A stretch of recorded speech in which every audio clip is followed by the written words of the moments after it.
Within the walls of Christian Fellowship Church, joyful noises.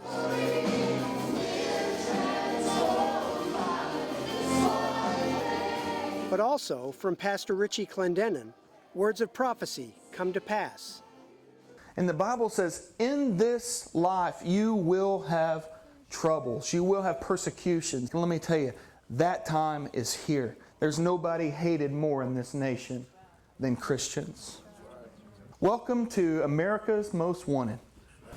You. Paranoia? Not necessarily. I think there's no question that evangelicals think that in one way they kind of lost their home field advantage.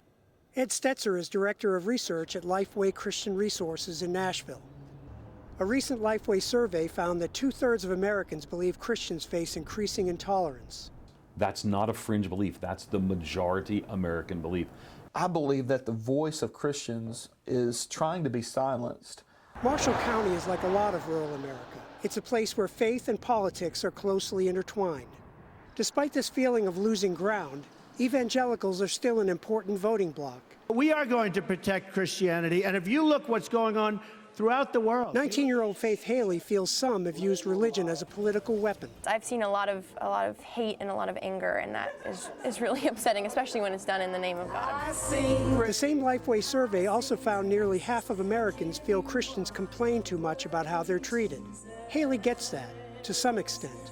You hear a lot more about people being offended by Christians rather than for Christians. Clendenen can foresee a time in the not-too-distant future when churches might lose their tax-exempt status, or when speaking out against homosexuality might be considered a hate crime.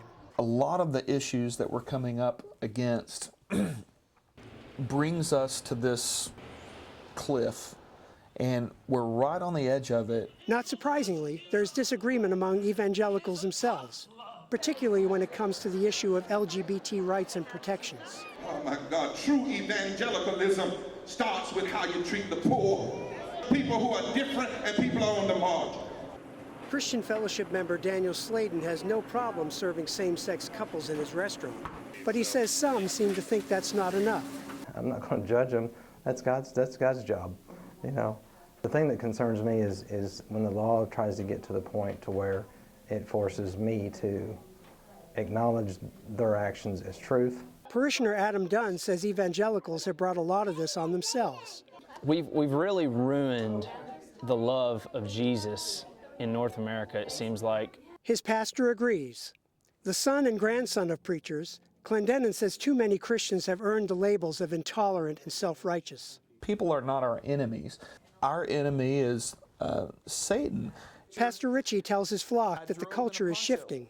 The question to them is, what will you do with your light in spite of it?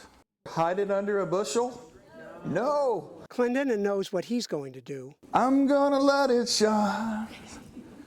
Alan Breed, Associated Press, Benton, Kentucky. I'll just be quiet.